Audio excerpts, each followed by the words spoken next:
Bonjour à tous, nous revoilà donc pour notre pressé de confit de canard au foie gras. Donc là, je vais vous montrer maintenant. On a vu préalablement comment déveiner un foie gras. Maintenant, je vais vous montrer comment l'assaisonner, le rouler dans du papier film et ensuite on le fera cuire à la vapeur. Alors, pour l'assaisonner, là, vu qu'on est sur une recette bien spécifique, moi j'ai choisi de l'assaisonner de manière tout à fait naturelle. Un petit peu de sucre, un petit peu de sel et du poivre. On pourrait aussi rajouter un petit peu de piment d'Espelette, mais comme je vais en mettre dans ma terrine, du coup on va laisser les choses assez naturelles. Alors, au niveau de l'assaisonnement, moi je fais ça un petit peu au feeling, donc vous faites comme moi, du sel, du sucre et du poivre. Alors,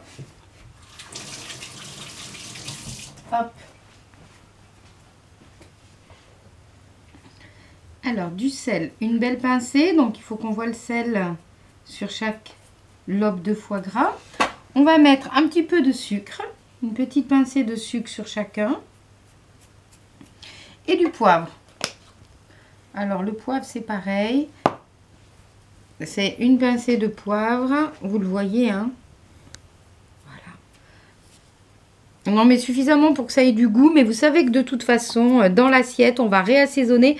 Et d'autant plus que cette dodine de foie gras va être inclus dans un confit de canard. Donc, on n'a pas besoin d'avoir un large assaisonnement.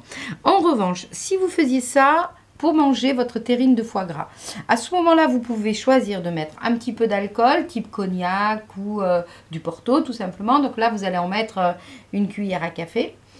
Vous pouvez choisir de mettre du 4 épices, une pincée de 4 épices. Vous pouvez choisir de mettre un petit peu des épices à pain d'épices aussi, donc ce qui rajoute une note un peu chaude à notre foie gras. Vous pouvez choisir vraiment sur une toute autre recette de mettre pas mal de piment d'Espelette, ce qui est très joli aussi quand on le découpe, parce que le piment d'Espelette se voit bien à la découpe.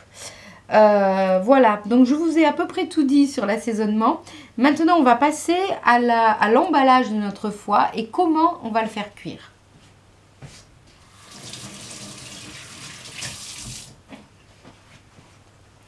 Alors, on va prendre en fait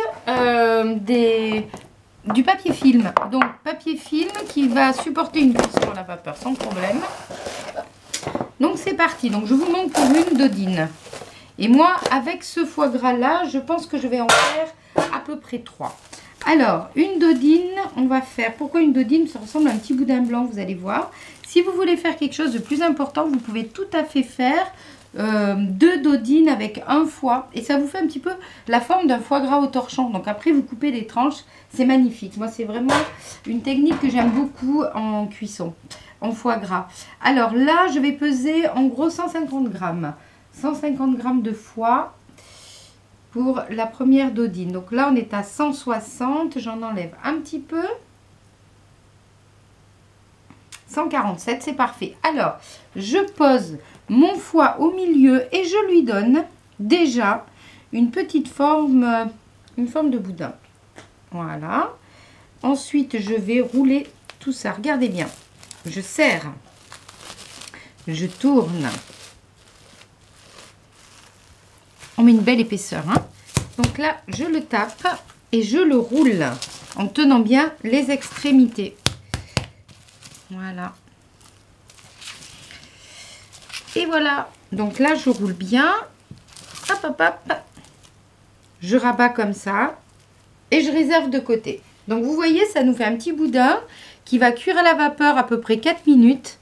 Et ensuite, on le laisse dans le frigo pendant 3-4 jours. Voilà. Je le mets de côté. Je vous remontre. Allez, on en refait un ensemble. Papier film, je coupe, voilà, hop, sur mon plan de travail, je prends 150 grammes de foie. Alors, combien j'ai ici? Vous voyez que c'était pas vraiment 149.